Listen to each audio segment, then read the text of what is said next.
de la conclusión. Va a ser una clase sencilla porque es como cierre, ¿vale? Va a ser el cierre de todas las clases que hemos dado. Cuando hablo de cierre estoy hablando de que dentro del estudio de la hermenéutica es muy extenso, hermanos, ¿vale? Solamente deciros que José María Martínez, uno de los mejores libros de hermenéutica, tiene aproximadamente 600 páginas. O sea, tendríamos aquí para tiempo. Pero ¿qué es lo que hemos querido hacer los profesores de la escuela bíblica? Daros algo esencial para que ya con total libertad y capacidad y cercanía nos acerquemos a lo que la palabra del Señor nos enseña, ¿vale? Todas estas cosas que estamos enseñando, ¿vale? Entonces eso es lo que estamos haciendo. Cuando hablamos de la palabra hermenéutica, ¿vale? No os preocupéis que no voy a repetirlo. Vamos en esta tarde a hacerlo de una manera muy resumida. Ya os lo he dicho que vamos a estar poco tiempo, ¿vale? Yo creo que en media hora, 40 minutos, ya vamos a estar más que acabados, ¿vale? Porque quiero hacer este breve resumen y voy a tocar 3 áreas, ¿vale? Vamos a hablar un poquito de la alegoría, ¿vale? Vamos a hablar, que es muy importante, y de la prosopopeya. Y si me da tiempo, no tiempo porque yo quiero estar un poco tiempo, ya me conocéis, ¿vale? Que intento o ser cortico, ferviente y no ser canso, ¿vale? Si nos da tiempo, si no ya tocaré lo que es el tipo y el antitipo, ¿vale? Entonces entendemos algo muy importante. Ahora, si yo tendría que resumir la palabra hermenéutica, ¿quién me podría decir una palabra para resumirlo? La ciencia de la interpretación. La ciencia de la interpretación. Traducir o interpretar, ¿vale? Dame una palabra, Valderas. Traducir o interpretar. Entonces, estamos haciendo abreviar palabras, ¿vale? Conceptos, por así decirlo, tecnicismo, ¿vale? La palabra hermenéutica, ya sabemos nosotros, del hermes, bueno, en fin, no voy a entrar, ¿vale? El lápiz se ríe. Entonces, si yo tendría que hacer un breve resumen, para que ustedes tengan la idea del concepto primordial de lo que es la palabra hermenéutica, que diríamos que la palabra hermenéutica es la ciencia de la interpretación, pero podríamos resumirlo en 2 frases. Son Interpretar y traducir. muy bien. Interpretar o traducir. Atención, para que quede grabado esto en vuestra mente. La palabra hermenéutica, para darle un uso resumido y conciso, sería interpretar o resumir. Gloria a Dios, eso es. Pasamos. Sabéis que dentro de el texto tiene que ser fiel con el contexto, ¿vale? Entonces, yo hago una pregunta. ¿Se puede sacar el texto del contexto? No. Motivo. Hay una expresión que es totalmente preciosa, que yo cuando la vi estudiando un poquito en Google, me gustó. La palabra textus viene del latín textus, que el significado sería un solo tejido. Vamos a quedarnos con esa expresión, ¿vale? ¿Por qué estás abreviando estos temas? Para que se queden. Hemos dicho que la palabra hermenéutica significa traducir o interpretar, ¿verdad? Muy bien. Ahora, entramos. Hemos dicho que lo que estoy diciendo, ¿qué es lo que quiere decir? Lo que he tocado ahora. El texto y el contexto. Muy bien. Digo, a ver si están finos. El texto y el contexto, una palabra para poder recibir o quedarnos con el contexto, que sería un solo tejido. Ahora una pregunta, ¿vale? Esta camiseta es de un solo tejido, ¿verdad? ¿No?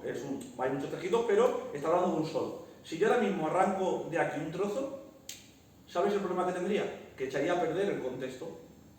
¿Por qué? Porque se empezaría a deshilar. ¿Se dan cuenta? Sería arrancar un trozo de la pieza que viene en conjunto. Gloria a Dios. Entonces lo que está enseñando es arrancar el texto de su contexto. Abreviamos. La palabra más definida, que me ha gustado mucho para poder definirla, la palabra contexto significa un solo tejido. Concluimos, pasamos a otra. ¿Se dan cuenta lo que estoy abreviando? ¿Vale? Preguntas súper importantes, no solamente a la hora de hacer el examen, sino para poder entender, porque luego de cada pregunta que yo estoy dando en esta tarde, vosotros podéis tirar del carrete. ¿Me entendéis? Podéis tirar del hilo y podéis ampliar de la ciencia, de la interpretación. Bueno, ya la habéis escuchado todas las clases atrasadas, ¿vale? Después hemos dicho que para poder interpretar un texto hay que seguir unas clases de preguntas, ¿verdad? ¿Os acordáis? ¿Quién? cuándo, cómo, ¿os acordáis? Todo eso lo escribiré. Es muy importante. Hermenéutica, contexto, ¿vale? Y ahora, dentro de la base de la interpretación, ¿cuál es la que creemos nosotros más fiel a las escrituras? ¿La alegórica? ¿La histórica, gramatical y literal? ¿Cuál es? Exacto. Histórica, literal. O aferramos más a... Hay muchas más, ¿vale? Pero las que más se mueven. ¿Somos alegóricos o históricos? Literales. Muy bien.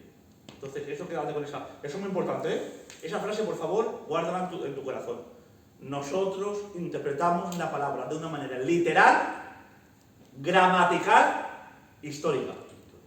3 conceptos súper importantes para poder hacer un buen uso del término, del contexto.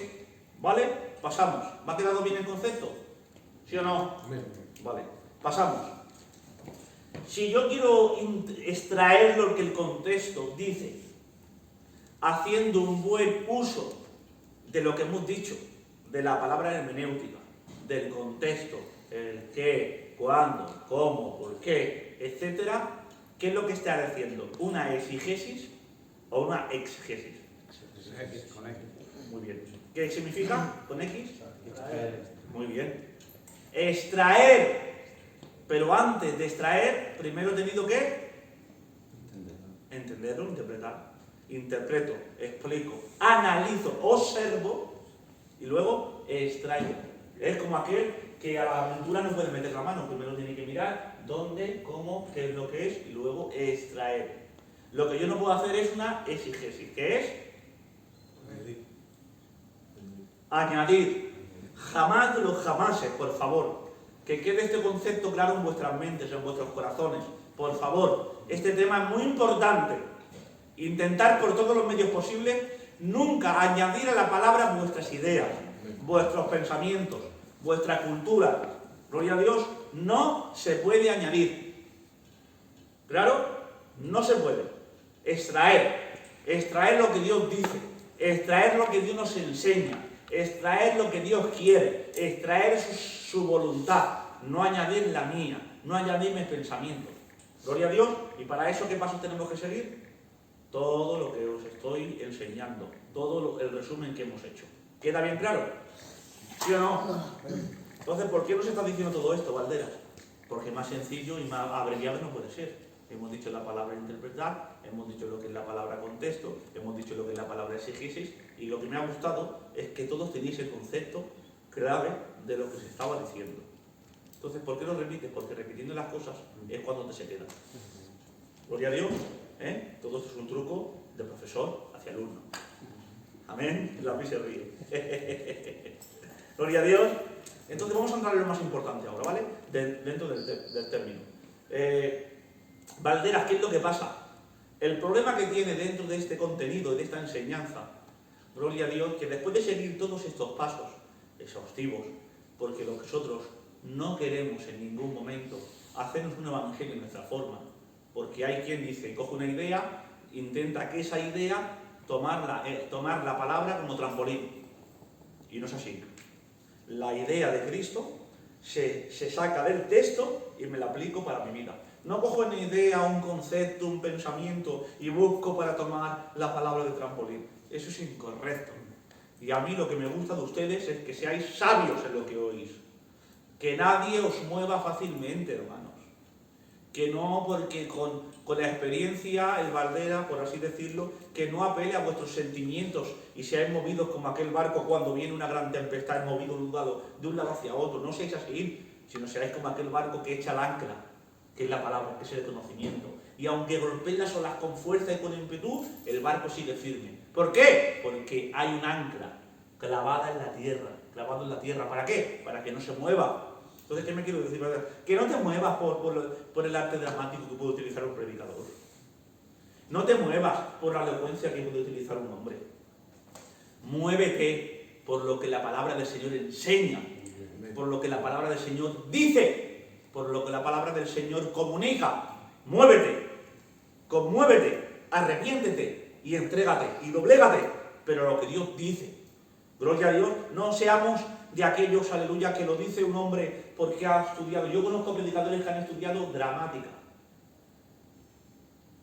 Pero cuando digo gramática estoy hablando de expresión. ¿Saben? Parece que están llorando y luego no lloran. Alto. Dejemos que la palabra conmueva los sentimientos. Y no seamos nosotros los que manipulemos y metamos la mano dentro para conmover el corazón del hombre. Basta ya, hermanos. Que durante un tiempo ha valido. Vamos a ser más prudentes. Vamos a ser sensatos en escuchar la palabra del Señor. Que sea la palabra la que conmueva nuestros corazones. Que sea la palabra la que quite, la que plante, la que riegue, la que dé el crecimiento. Y no seamos, aleluya, niños fluctuantes que seamos llevados de un sitio para otro. No, con firmeza, con solidez, aleluya, y de una manera inmovible permanezcamos en la doctrina de los apóstoles. Ese capítulo de Hechos, capítulo 2, es mortal. Es precioso. Y permanecían en la doctrina de los apóstoles. Pero se levantaron Apolos, se levantaron muchos hombres, pero no, ellos permanecían en la doctrina de los apóstoles. ¿Y cuál es la doctrina de los apóstoles? La palabra del Señor. Gloria a Dios. Por eso dijo un cierto teólogo, que es una frase que he repetido: no os hagáis doctrina de las experiencias de los apóstoles, pero sí os hagáis doctrina de sus enseñanzas. ¿Me entendéis? Entonces quiera Dios que firmeza a vuestros pies y a vuestro intelecto traiga la palabra del Señor. No seáis, iglesia del Señor, no seáis, hermanos en Cristo Jesús, gente que se conmueva por la emoción que puedan apelar un predicador, que puedan manipular tus sentimientos, que puedan decirte lo que quieres escuchar. No. Conmuévete cuando la palabra hable y di amén a lo que la palabra certifica. No seas, aleluya, un emocionista en decir amén a cualquier tontería. No, di amén a lo que la palabra firma, lo que la palabra enseña. Y digo yo entonces, amén. Gloria a Dios. ¿Se entiende? Entonces vamos a entrar en uno de los temas más principales que yo he visto, ¿vale? Vamos a entrar en la alegoría. Gloria a Dios. La alegoría tiene un problema que se utiliza, gloria a Dios, y a través de esta enseñanza, si prestáis atención a lo que estoy diciendo en esta tarde, vais a ver muchísimos errores en predicaciones de YouTube. ¿Me entendéis? Que os pasáis porque estáis muy serios. Vais a ver muchísimas equivocaciones. ¿Por qué? Porque ahora te hago una pregunta. Cuando Dios habla en un texto, en un contexto, estudiando, pues, como dice la palabra, utilizando el uso hermenéutico, los pasos correspondientes, haciendo una buena exegesis, no sacando el texto del contexto, gloria a Dios, ¿lo que quiere dar a enseñar el Señor ahí es literal o qué es lo que pasa? ¿Es literal? ¿Podemos alegorizar todo lo que nos dé la gana? No. Y hoy estaba estudiando un poco la alegoría para poder transmitirla en esta tarde, ¿vale? Y escuchaba a un hombre que cogía el concepto de Isaías, lo trasladaba al Nuevo Testamento y decía: ensanchar vuestras tiendas. Ahí está hablando un momento literal del tiempo de Israel, hablando de que se ancharan en aquel terreno, en aquel campo. Yo lo tomaba como ensanchar vuestros negocios, porque todo va llevado al vientre. Ensanchar vuestros negocios, ensanchar vuestra economía. Eso es alegorizar lo que la palabra nos dice. ¿Me entendéis? Pero es más fácil, es un mensaje más fácil. ¿Por qué? Pues bueno, hermanijos, dice la palabra del Señor que iba caminando y se cayó. Y ahora, porque ahí cuando se cayó está simbolizando. Es un mensaje, hermano, que es un surtido vuela. Entonces nosotros no queremos eso. Nosotros queremos que la palabra sea la que hable, que sea el Señor, y yo tenga la certeza de decir: así dice el Señor. Pero el Señor está diciendo. Entonces, ¿qué es la alegoría? ¿Me puede decir alguien qué es la alegoría? Alegoría, yo creo que más o menos es el ego de uno mismo, porque más o menos dice. No. La alegoría quiere decir, pingo, sí, es darle a un objeto literal una simbología diferente. Ya. Por ejemplo, te voy a poner un ejemplo, ¿vale? Que es extrabíblico, pero que para que lo entendáis, y ahora vamos a traer la Biblia. Cuando nosotros vamos al Palacio de Justicia, la primera figura que vemos, ¿qué es? Una mujer con una balanza, ¿sí o no? Con los ojos vendados. Entonces, aparentemente, eso es una alegoría. La representación de esa imagen no está representando una mujer. Está representando la justicia. ¿Se dan cuenta? Entonces, si yo veo esa imagen, si la tomo literal, haría un mal uso del deseo que tiene el juzgado de representar la justicia. ¿Me entendéis? Eso es una alegoría. Representar una imagen con otra, ¿vale? De una manera, pues, alegórica. que de ahí viene, ¿no? Y vamos a tomar, por ejemplo, textos bíblicos para hablar de la alegoría, ¿vale? Por ejemplo, durante mucho tiempo, hermanos, por ejemplo, ahora yo me pongo en la estrada y digo, hermanos, David bajó al río y se echó 5 piedras en el zurrón. Gloria a Dios. Y aquellas piedras, aleluya, se echó 5 en el zurrón. Y tenía 5 preparadas, aleluya, para derribar al hombre, al gigante llamado Goliat. Esas, ahora ves, le está dando un uso alegórico. Esas piedras simbolizan, uno dice, bueno, ahí han hecho lo que han querido, pero una de las aplicaciones alegóricas más ficticias y del País de las Maravillas son los 5 ministerios. No sé si lo habéis escuchado vosotros. Las piedras eran los 5 ministerios, hermanos. Vamos a ver. Vamos al contexto. ¿Qué tiene que ver ahora los 5 ministerios de una revelación que todavía no había sido revelada? No había sido revelada esa revelación. Estaba todavía oculta, gloria a Dios, que se la dio el apóstol San Pablo después de que la muerte de Cristo fuera sido consumada y esa revelación fuera a conocer a los hombres. ¿Qué tiene que ver ahora? ¿Dónde dice en el contexto que las 5 piedras son los 5 ministerios? Entonces, ¿qué interpretas en ese pasaje? Yo, ¿cómo lo interpreto? Pues literal. Fue al arroyo y cogí 5 piedras. ¿Y por qué 5 piedras? Porque serían las que cabieran en el zurrón. ¿Y por qué 5 piedras? Porque serían 5, pues si falla una, pues tengo otra. Si puede meter 10, pues mete 10, pero le cabían 5. Hay quien dice que Goliat tenía 5 hermanos, o yo qué sé, quedaban 4 más. Claro, otra. Sí, esa es buena, es buena, ¿eh?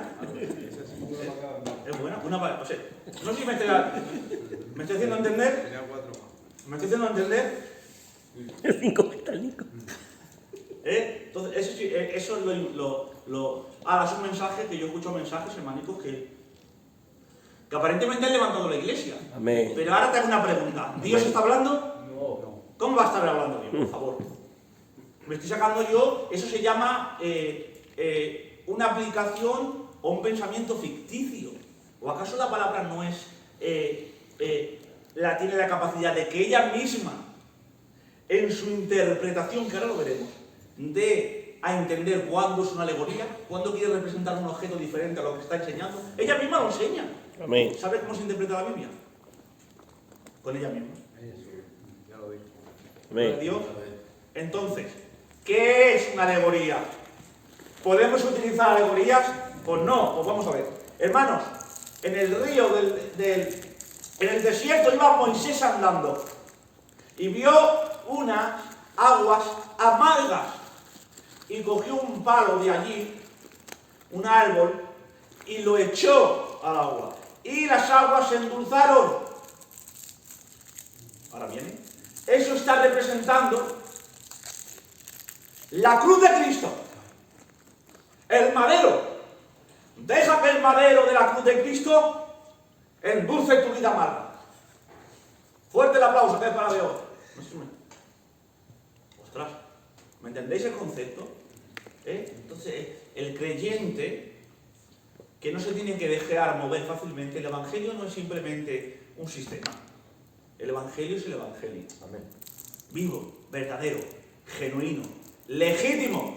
Y porque algunos se hayan perturbado el Evangelio, no queremos decir, aleluya, que algunos tengamos que seguir la corriente. ¡No! Gloria a Dios, el Evangelio no es un sistema establecido que para poder ser agradable a los hermanos tengo que seguir la corriente. No. Yo para ser agradable a Dios tengo que orar, tengo que leer y que ser obediente a la enseñanza de la palabra. Gloria a Dios, no simplemente seguir la corriente del culto. No, eso no es el Evangelio. Es algo más del Evangelio. ¿Vale? La vida cristiana, ¿cuál es? La vida cristiana es aquella vida obediente que vive de una manera obediente a la palabra y que se relaciona con el Espíritu y que cumple la palabra del Señor o intenta cumplirla. Gloria a Dios, que su prioridad sea cristiano. ¿Vale? Como yo le he dicho muchas veces a mi hermano Laurán, hablando de una frase que Dios me dio, que la actitud de los demás no cambie la tuya. Tu actitud no puede cambiar la mía. Ah, como este hombre hace esto, pues yo... No. ¿Por qué? Porque entonces, ¿dónde está tu cristiandad? ¿Seguimos el proceso del culto? Ay, porque el otro me ha hecho esto, el otro me ha hecho lo otro, yo no voy, el otro va, seguimos la corriente. No, como el otro se calla, yo me callo, como el otro no dice. Señores, eso no es el Evangelio. El Evangelio es algo más. Entonces, ¿qué nos me están diciendo, Valderas? Que no podemos dar un uso alegórico a las Escrituras. ¿Me estáis cogiendo la idea? Vale, por ejemplo, otro ejemplo. Hermanos, el palo de Moisés ahí estaba. El palo de Moisés, de una manera alegórica, simboliza autoridad, poder, señorío. Y decía el hermano Raúl de Burgos, que Dios lo bendiga un montón. Amén. Decía, el palo simplemente es un palo.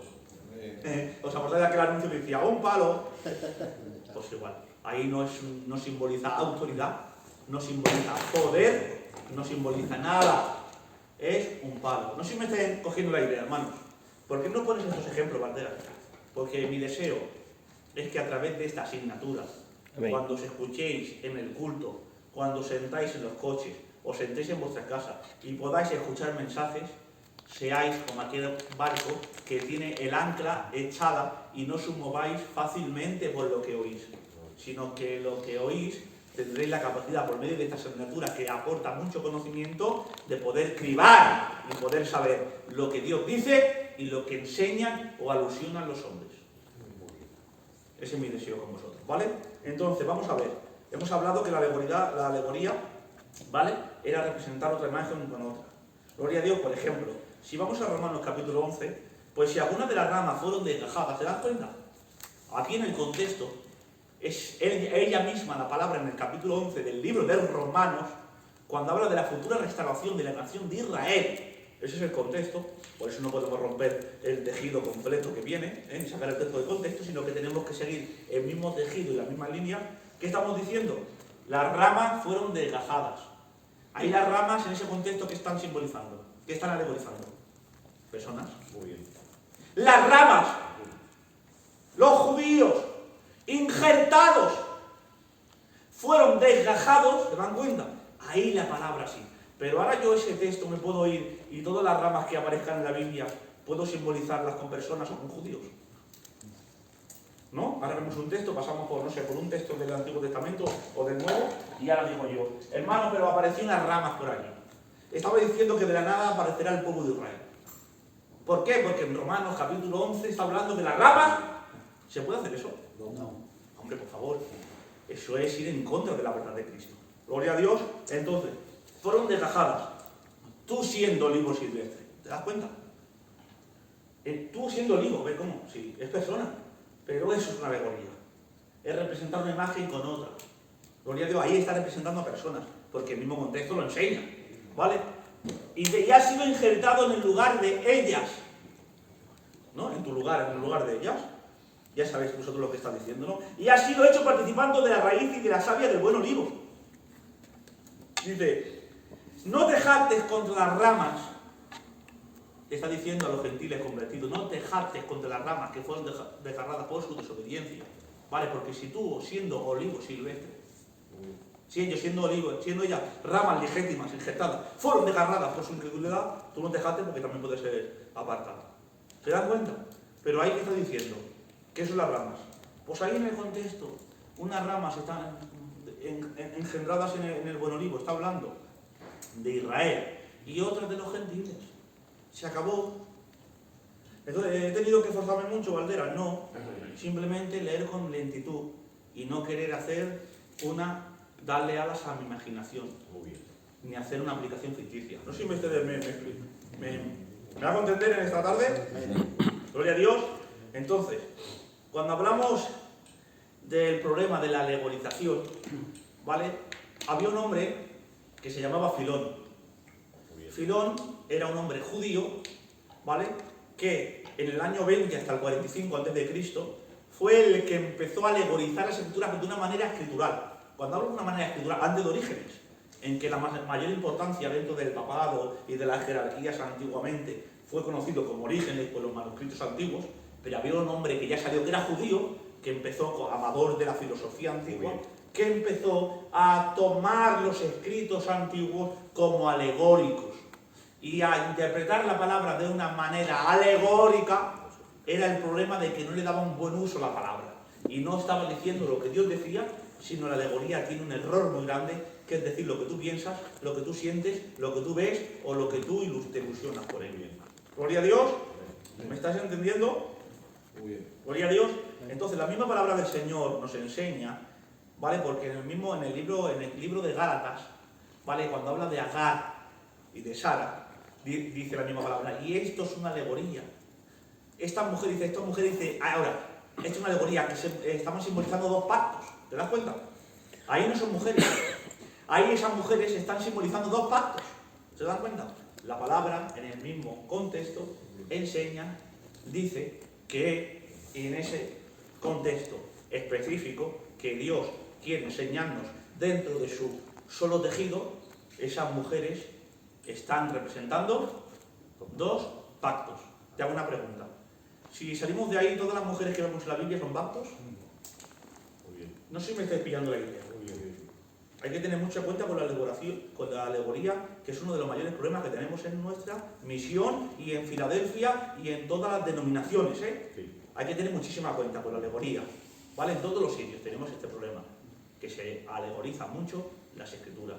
Gloria a Dios, y estamos de camino al aprendizaje. ¿Que yo lo hago? Fuera, apartado y camino a la perfección. Muy bien. Y que tú lo escuchas, nada. Criba lo que no viene de parte del Señor fuera y lo que viene de parte del Señor hacia el corazón. Fuerte el aplauso para Dios.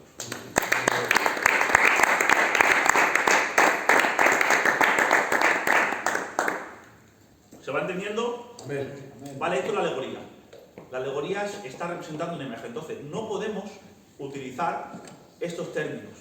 Sabéis vosotros, mejor que yo, que en el tema escatológico, por darle alas a la alegoría, no ve la que se ha mandado.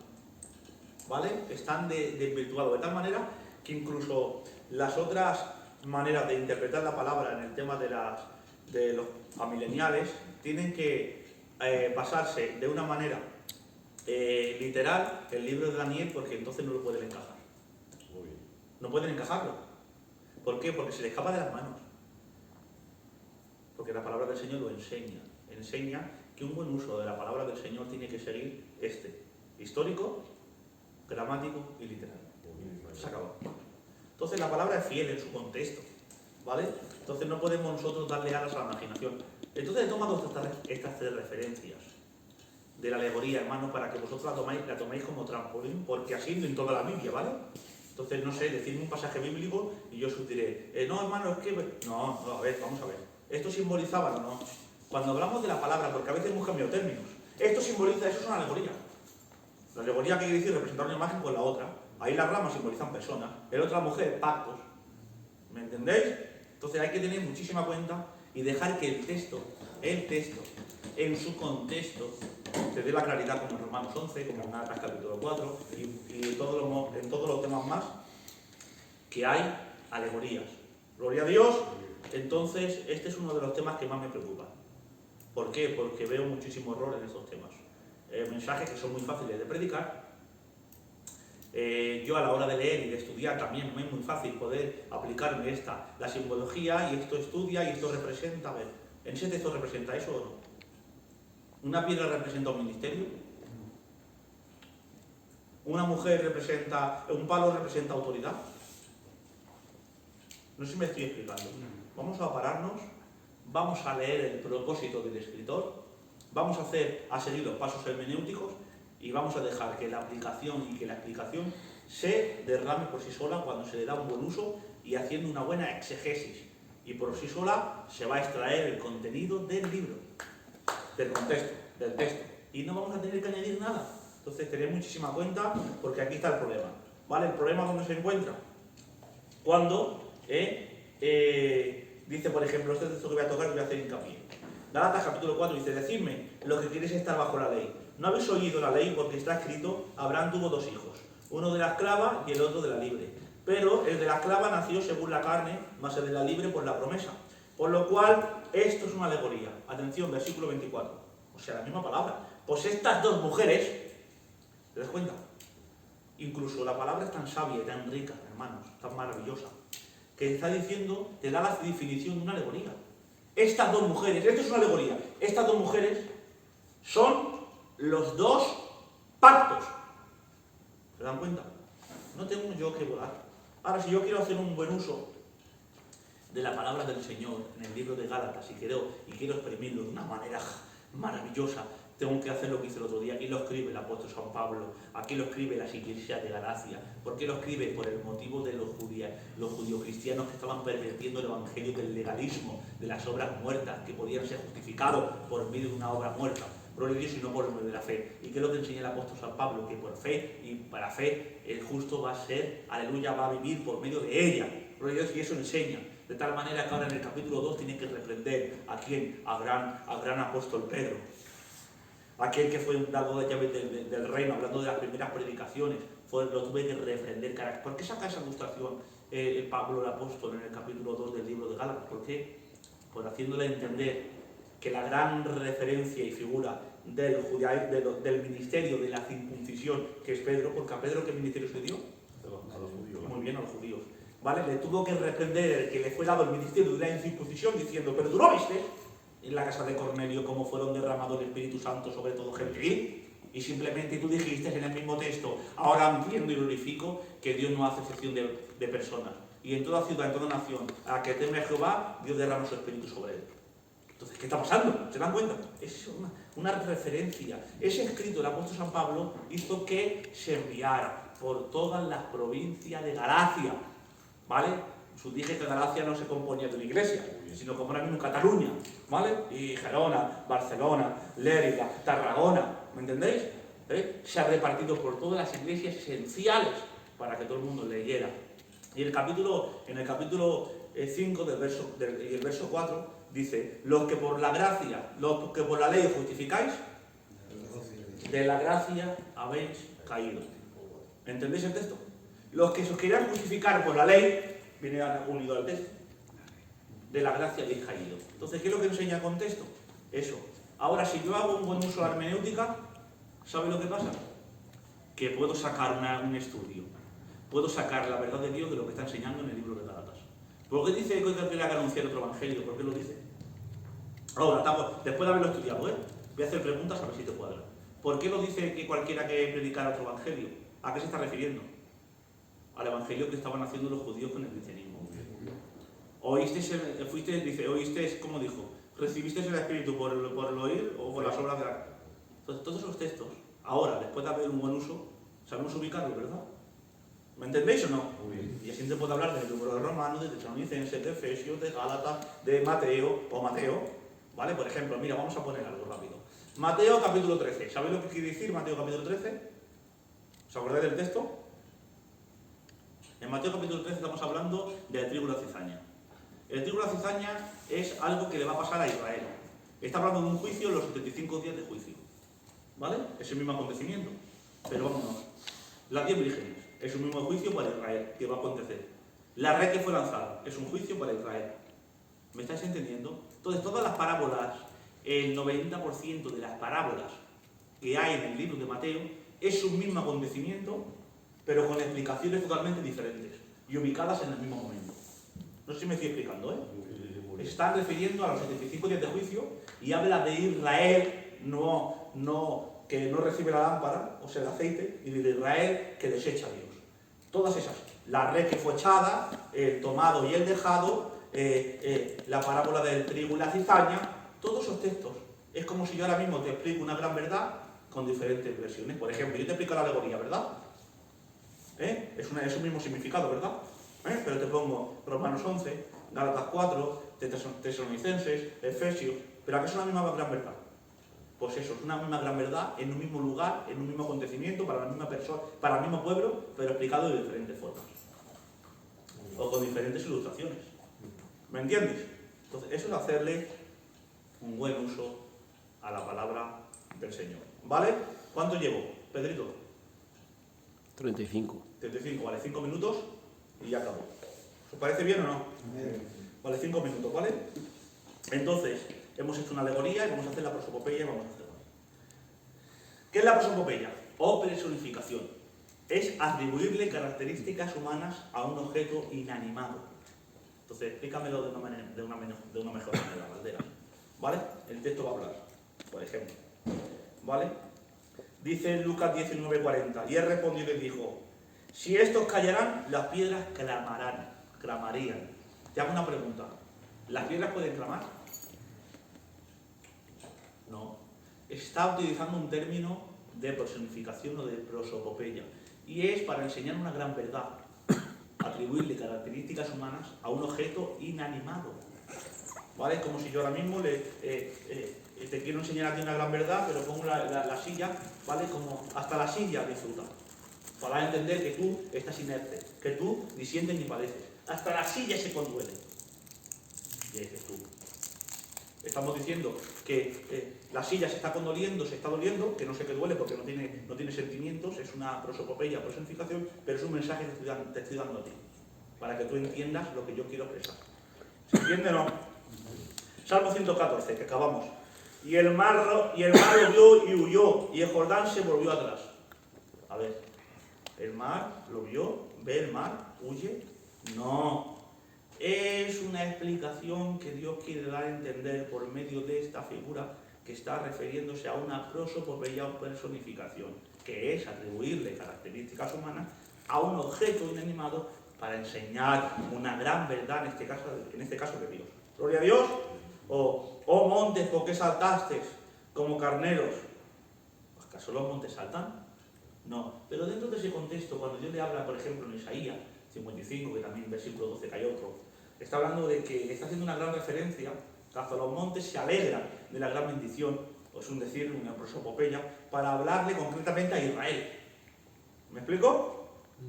Entonces esto es lo que es una prosopopeya, ¿vale? Y no quiero darle más vueltas a la prosopopeya porque darle más vueltas, por ejemplo, vamos a tocar el último texto, es Isaías 55, 12. Porque con alegría saldréis y con paz seréis vueltos. Los montes y los collados levantarán canción. Está hablando de la gran victoria que Dios obtendrá en aquel tiempo. ¿De qué tiempo? Pues en Isaías 55, 12 está hablando del gran tiempo donde las naciones se regocijarán y sobre todo el pueblo de Israel por establecer el pacto palestino, abrámico y davídico. Gloria a Dios, pero ahí está haciendo una alusión, una prosopopeya. Gloria a Dios para enseñar esta gran verdad. O sea, hasta las sillas han disfrutado. Las sillas disfrutan no, es un ejemplo de hablar de lo que se está refiriendo. Y ya acabo con esta figura, que es rápida y pondré el texto. O aquella figura que me está viniendo ahora, que es una hipérbole. ¿Os acordáis que es una hipérbole? Una exageración, ¿no? Muy bien, una exageración de lo que se está diciendo, ¿vale? Ahora no me acuerdo del texto, pero voy a poner a dos, ¿no? Mis ojos, mis lágrimas llenaron mi lecho, mi cama, ¿vale? Mis lágrimas. ¿Acaso tú puedes llenar una cama entera de lágrimas? No. Entonces, eso es una hipérbole. Hipérbole quiere decir exageración de lo que se está diciendo, ¿vale? Y los caballos que vinieron eran como miles y miles de jinetes. Eso es una hipérbole, una exageración, cosa que se utiliza mucho el calor. Éramos 200 hombres y habían 20. ¿Me entendéis? Es una hipérbole.